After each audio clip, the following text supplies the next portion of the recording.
we're going to shift our focus now to a group that's often overlooked in our flexibility conversations, described by our previous speaker, Jenny Brown, as the brilliant Gillian Brooks. Gillian Brooks is a workforce strategy specialist, a flexible work expert, and an author that will lead us into the forgotten 60%, our frontline workers. So it gives me great pleasure now to welcome to the first session back the brilliant Gillian Brooks. Hi, Gillian Brooks.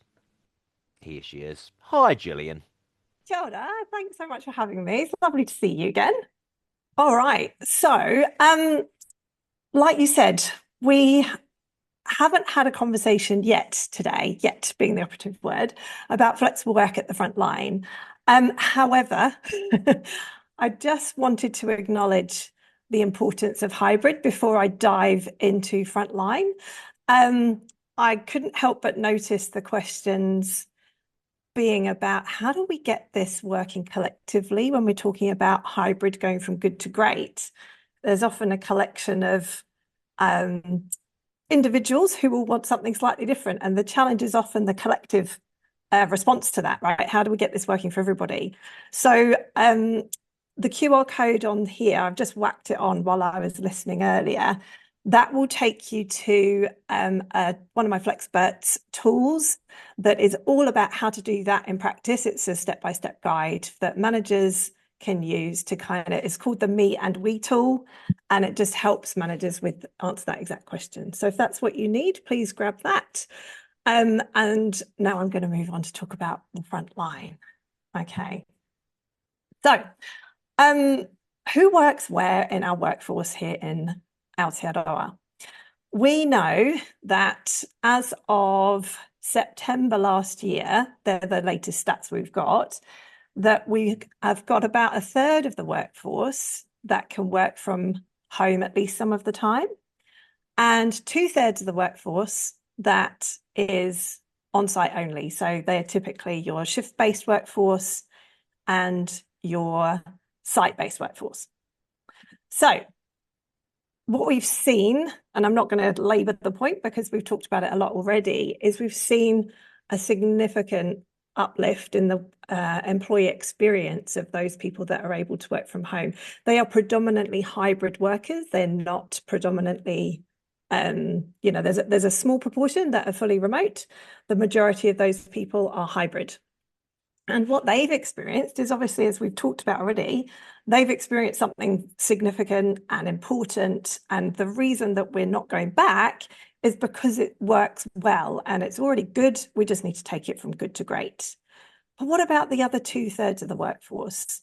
What are we doing for these people? And the answer is, at the moment, not very much. I'm just going to take an example here of construction. Construction industry, it represents almost 11% of our workforce here in Aotearoa, 10 to 11%. So it's a really significant proportion of those people, the 2/3 that we're talking about. But equally, you could look at this from a perspective of health, education, retail, manufacturing, logistics, transport. There's a lot in here, right, that we can kind of read across. But the reason I'm just going to focus on construction at the moment is, well, it's an industry I'm working with already in terms of creating more flexibility at the front line. And we know that there are some really sobering and terrible statistics, particularly when it comes to mental health issues for this part of our workforce, particularly when it comes to suicide rates. So I just want to pause on this for a moment, just to kind of paint a picture as to what the employee experience is in reality for some of these parts of our workforce, particularly in construction. So the stuff you see here at the bottom and on the left is the New Zealand perspective. I want to start here because obviously let's start at home. There's a fantastic annual survey that's done and a report, the Spark Change Wellbeing Survey, that's done by, as you can see there, the Mates in Construction and partnered with ASB. What I've pulled out here is just a snapshot of what are the stresses that workforce is reporting. And you can see there's a mix of home and work. And what I'm suggesting here is that flexibility, it's not going to be a silver bullet. It doesn't fix everything. Trust me, I've worked in the construction industry or partnered with them for long enough to know that this is only part of the solution, but it's a really important part of the solution. So if you just look at the at-home stresses being exhaustion and financial strain being the top ones, that then has a vicious cycle impact when you start to look at workload pressures in the industry, the time pressure that people are under. It's a very, my observations of working alongside these teams and these organizations so far is that it's highly, the contractual arrangements between a client and the construction business. It's a lot of pressure. There's tight margins here. And so that pressure goes right the way through the workforce, all the way through. Demanding work, fear of making mistakes, and stress between those interpersonal stresses that you start to see flare up. And so in that context, it's obviously doing more harm than good. And there's a place for flexibility to support that. I've also put up here a UK perspective from the Chartered Institute of Building, just really to point out that one of the issues we're looking at here is that it's a systemic issue for the whole industry. It's not just a New Zealand problem. The work I do on frontline flexibility, I'm working with colleagues in the UK who run a business called Timewise, and their focus for the last 2 decades has been on flexibility at the front line. And I'm now leading their business over in Aotearoa and Australia. And one of the things that we often reflect on as a team is how similar the challenges are, regardless of which country we're looking at. So we're just going to move into possibility now, because that's quite heavy going, some of that stuff. So what is possible for flexibility at the front line? Now, the disclaimer, as most of us have said so far, is this is not an exhaustive list by any stretch, but I just want to pull out some, because I think what happens is, well, our conversation has been so focused on hybrid and working from home and place-based flexibility for so long that it can be quite hard for us to then switch modes into, well, what does this look like when place is not the most obvious type of flex that we're looking for here? So I'll start up with decoupling operating and working hours. So one of the things we're looking at in a manufacturing business I'm working with at the moment is, how do we look at, if the operation is typically you've got 12-hour shifts in this manufacturing environment, how do we kind of operate so that we can maintain that 12-hour operation, but people's working hours don't necessarily have to be those static periods as well, that we could maybe offer some 10-hour options, some 8-hour options, some 6-hour options, so that there's more flexibility in terms of people's working hours without disrupting the operation. Another one is the shorter work week, and that's different to compressed hours. I've put them opposite, so in the same color, so you can kind of think about those together. Compressed hours is obviously where you do longer but fewer days. And so you might do kind of 40 hours across 4 days instead of a Monday to Friday kind of pattern. But a shorter work week is also possible at the front line. There's a particular process I'm going through at the moment in construction where we're going to look at how can we drive 10% productivity and do a 9-day fortnight on site in a construction environment, so that we can drive productivity and drive so that everybody can have 1 day a fortnight where it's their day, their kind of recharge day. Self-managing team rostering. So that sounds a bit jargony, doesn't it? So what I mean by that is, when there was an example where my colleagues did this over in the UK in an NHS trust with a nursing team, for example. So I'll use that to tell the story so you can see what I'm talking about. So that's where all the shifts got put onto a system, and the nurses basically just chose the bits that they wanted to make up their roster for 4 weeks to from 4 weeks out to the 8 weeks out, so that kind of 4-week period, but with a delay so that they've all got that time to kind of adjust and have that advance notice. What happened in that particular pilot was that the first 2 weeks, it was the lolly scramble, which you could probably predict, right? Everybody wants to get the best bits first. What would happen though is the roster manager would just go, no, sorry, that's not going to work. Try again. And quite quickly, the team realized what was a reasonable way of doing that so they could all get some of what they wanted. But not everybody gets like first in, first served to get like the best things. And then there's someone else who gets all the leftovers that nobody wanted and all the night shifts that don't work. So the evidence of that particular pilot was really, really impressive, that after that 2 weeks of the lolly scramble, they then moved into a way where it was a 90% success rate. I think it was more than that. I think it was 90-something% success rate. They didn't need much tweaking at all from the roster manager. And not only did that drive more, well-being benefits and work-life balance benefits for the team, but also it saved them a lot of money in agency staff for the nursing. That depending on which week it was, they could reduce their agency spend by 3 to 6 FTE. So there's some real commercial benefits to doing this too. Job redesign and work redesign. This is where you can get really creative. and I think what this looks at is how can we step away from our understanding about what the jobs are currently. One of the things that we often, and I've been guilty of this myself, is we forget that once upon a time, those jobs were designed. And it's perfectly possible to drop the current structure of that job, look again at the tasks and create a new job, through a different design.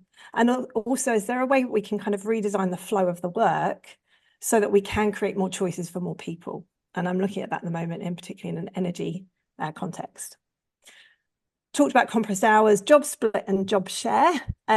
So typically a job split works quite well for frontline, where you might have people sharing a roster line.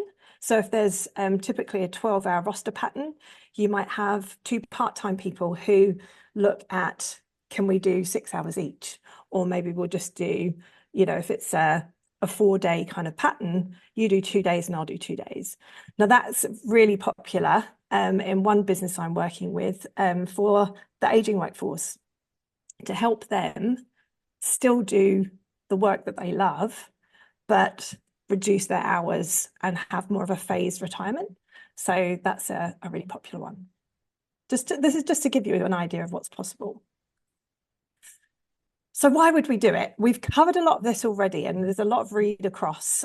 So I won't go into all of them because some of them we've covered from other presentations. But what I do want to just put a couple of highlights around is the lower sickness absence. When we do pilots in frontline flexibility, one of the earliest indicators and the earliest benefits that we see is a significant reduction in sickness absence.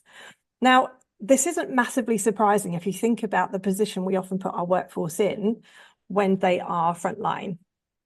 If you just take that context that construction are in, if you're in an environment that's high pressure, the focus is on the bottom line, there's tight margins at the best. Best case scenario, there's tight margins anyway in terms of the profitability of the job. There's high workload. The weather has, reduced the time available to deliver this work on time anyway. You put into that context fixed work hours and lack of flexibility, not exactly the most inviting environment to go and say, oh, by the way, my kid's still got a swimming gala that I want to go and watch. It's just not something people feel comfortable asking for.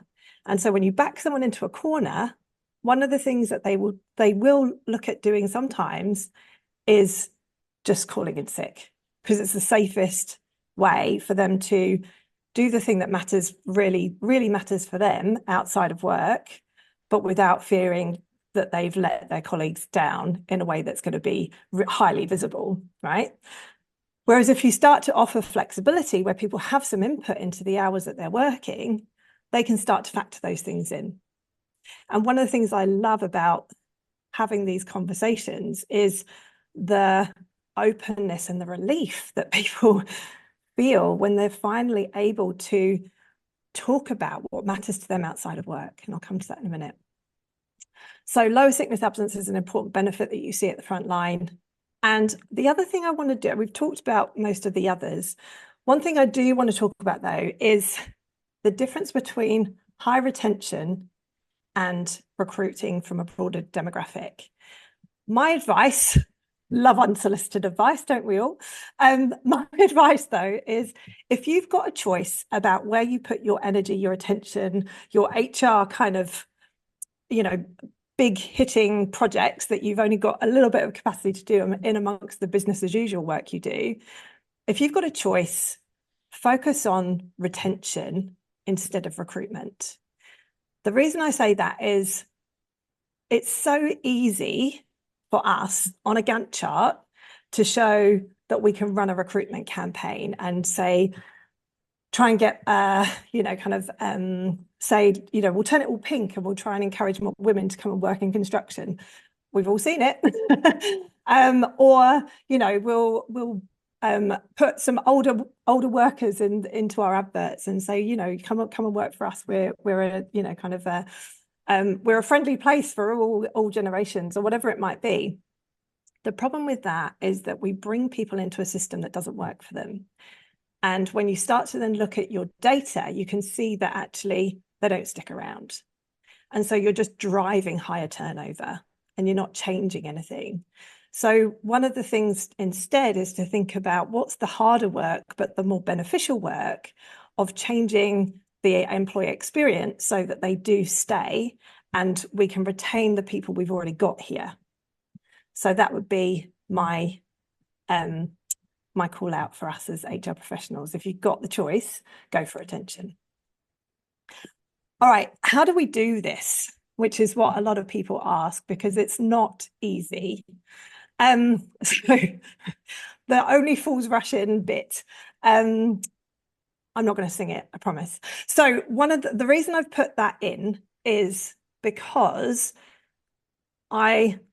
the organizations I'm typically working with on the frontline flexibility have, for all the right reasons, had a go, right? They've tried a few things already. And I'm not saying you shouldn't, but don't rush it, right? What often happens is that I can think of 2 examples off the top of my head where they've gone, oh, that's a good idea, we'll try that. And then what they realize is once they've got going, they didn't baseline anything. They weren't exactly sure what they were hoping for. They had some sort of vague ideas, but no one was kind of crystal clear on what the hypothesis was of that experiment. There's no way of evaluating whether or not it was effective. And then they don't know how to switch it off if they're not sure if it's going well. They don't know how to continue with it if it is going well, because no one ever told a story about what it was they were trying to achieve. So that would be the pilot and evaluate. It's got to start with baselining and getting really clear about what it is you're trying to achieve. And that starts with data. So before I got into HR, I trained as an economist, and I love getting into the workforce data to tell the story. It keeps you safe. It gives you the robust evidence you need to be really clear about what you're going to pilot and what you're going to evaluate. So you might look for things like the demographic data. Who's staying? Who's leaving? After how long? What are the differences in those average lengths of service between your workforce and your leavers? Those would be just a few things off the top of my head about that I would start to look at. What's your gender pay gap? What will your exec care most about? You can obviously influence that with your data and your robust evidence, as well as some stories to back up the evidence that you've collected. But figuring out what's, is it a health and safety issue for them? Are they trying to manage fatigue at the moment? That's a big one. Is it something about profitability? And actually, we're just not running these jobs in the best possible way. And invest in doing it properly so that you can feel really good about where you're taking this step by step. And it kind of, there's a process behind it that everyone feels clear about where they are in that pilot. Last but not least is, what can you learn from the front line? I would never start piloting something without running focus groups with your front line first. They know what the issues are. They know what's getting in the way. They know what the solutions look like. And when you start to ask them, they are delighted to have the conversation. One of the things that gives me most hope in this work is just how ready people are to start to explore what's possible. And these are typically, not always, I mean, I've done some work in healthcare over in Australia as well, which is more, that was more kind of female dominated. But if I think about the construction and the manufacturing work I'm doing, it's very male dominated, and they are delighted to start having this conversation. So in terms of normalizing as a society, this is really important work for all of us. So we can and should do hybrid work better, but we've got to start creating flexibility at the front line, looking at that proportion of the workforce that's being left behind at the moment. We've got to start turning our attention to what's possible for these people too. And for me, one of the reasons I love doing this work is because if we want a cohesive business, like most of our organizations have people in both of those parts of the workforce, some more so than others, depending on our industry. So the culture of our organization and having that kind of social cohesion where people don't feel it's the haves and the have-nots, this really matters. But also at our community level, it really matters. You know, the kids who have got parents working in front line, they want their mum or dad to come and pick them up from school just as much as someone who's a hybrid worker, right? So we need to make sure that we're creating those opportunities for more people more of the time. So, question for you is, what do you need now to move forward with flexibility at the front line? There's the QR code again if you wanted the hybrid thing, but really interested in your questions around moving forward from here. Excellent, Gillian. Shall we see, shall people put their answers perhaps in the chat? And we do have plenty of time for chat with Gillian. Actually, what a great presentation. I spent the whole time thinking I'm glad I work remotely from home, because then nobody needs to see my own personal shame that I've invested in one of these enormous motivational water bottles. So, you know, there's always a reason not to be around other people.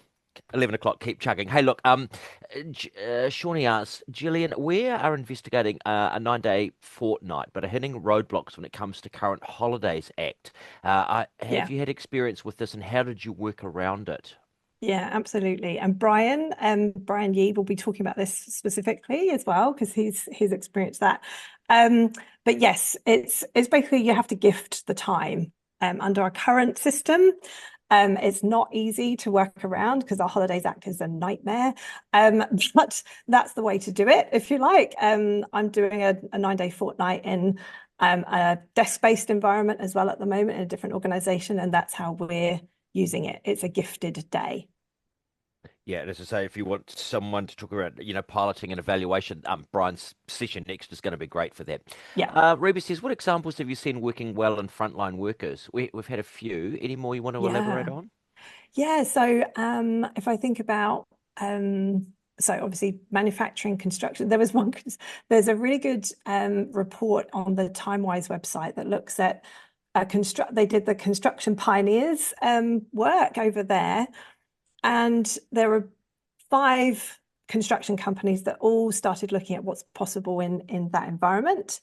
And they also then did, what's really good is that they've done a report 1 year on, because it's much easier, right, to show the benefits immediately after you've had all this support, all this wraparound, but actually what stuck. And what they've demonstrated in that report is a year on from the pilot finishing, what were the ongoing benefits? And it's really compelling. There was one organization actually in that pilot, I won't say which one, who was a bit kind of like, oh, I'm not sure I want to share some of these results, because they were so important and so significant that they were like, this is commercially sensitive for us now, potentially. So yeah, there's some really good examples out there, but equally retail, there's plenty that can be looked at there. There was a report they did into a bit like a Bunnings or a Mitre 10 environment, but the UK version. Yeah. Look, we've seen some great examples. We've discussed them in previous summits and things like that on people's ability to talk amongst themselves and co-design their working hours. Saying, look, every second Wednesday, my mother's in care and I go to do that, and so people will happily schedule their things around if they know that other people have something on. So how important is that for those conversations to happen within that workforce? You know, you gave the example of the healthcare one where everyone immediately went Yeah. for the good times, but actually once people Yes. know. Yeah, basically people know what the right mix needs to be for that to be sustainable collectively as a team. And if they don't, then they quickly learn because in that example, the ward manager's like, nope, start again, try again. And so it was a really rapid learning curve for everybody in that team, and they got it humming pretty quickly. So it was a 3-month pilot, and the first 2 weeks were a bit dodgy, and then they got going. But equally, that can work in a construction environment. We're about to kick off a pilot, fingers crossed, early next year. One of the things that we've co-designed, with the frontline and with the project managers and the supervisors and everybody involved there is how can we make sure that we've got highly trained crews who are as interchangeable as possible so that you don't rely on your superstar for all the things all the time. It's something that we've underinvested in. And actually, what's great about creating more flexibility is it shines a light on things like standard operating procedures, stuff that health and safety love. It shines a light on making sure that you haven't got key person risk because you've got this one superstar. You have to train up more people so that person isn't kind of if they're not on site, you can't do the work essentially. So it's great to see the flow on benefits of designing a pilot like that in an environment like construction that then drives all these other great people outcomes. Do you think you saw that you went, well, surprisingly, that didn't work? Like, you know, was there anything sort of, Yeah, so there's the two examples I was thinking about in terms of the fools rush in thing in the nicest possible way. It's all I done was with waiting for the heart. song, honestly. Yeah, no, I'm not gonna subject you to that, my singing. But one of the things that when it doesn't work, it's because there's not been clarity up front about what are we actually trying to achieve here and what matters. What does good look like? What does success mean for us? And how are we going to measure that? How are we going to baseline that? There's one organization who have asked me to come in after the fact and say, can you review this for us? We started it. We're not quite sure. Like, it seems to be going well for some people, not for others. We don't actually know the answer. We don't know how to finish it. We don't know how to continue it. Can you help, please? Yeah. It's not that it was a disaster, it's just that it wasn't set up in the right way. So that tends to be when it's not Yeah. working. Yeah. And they look really good that they've acknowledged that and gone, actually, we need to bring someone in at this point because there's no point throwing the baby out with the bathwater, so to speak. They've probably Yeah. got a lot of great Yeah. things in place and it just needs that Yeah. little bit of a Well, tweak. exactly, right. And it's that kind of when you're such a busy, your business as usual takes over, Yeah. more than 100% of your capacity. It's really hard to Yeah. shoehorn these projects in the Yeah. way that you want to. Any difference in scale, size of businesses? Because I know, particularly in the likes of construction and other things, a lot of owner operators, very small businesses. Yeah. Any advice for people, where there are smaller teams? Yeah. And I think in a way, um, it can be easier in the smaller organizations because you know your people, you know what's possible, you know what isn't possible. It's the, the fact that the scale isn't so cumbersome, it means that you can effectively you're running a pilot is your organization, whereas in the larger organizations we always kind of really insist on let's pilot something first because actually there's a lot we need to learn along the way. And so giving people that opportunity to do that in a smaller organization means that you can get more creative more quickly. And there's some good examples. I know sorry, I've forgotten her name now, but she runs a plumbing business out in the Hutt Valley. And she's really flexible with the staff that she has and they love it. And she's got this diverse workforce that engages really positively with the customers. And driving that kind of flexibility, that productivity, those great customer outcomes works really well in that small business, which is great. Yeah. Brilliant. Hey, look, it's been excellent having you, as Jenny said. The brilliant Gillian Brooks. What a wonderful conversation that we have had, and of course, all of your details were on the slide previously. Or people can track you down through the many platforms there are. So, many thanks to you, Gillian Brooks. Kia ora.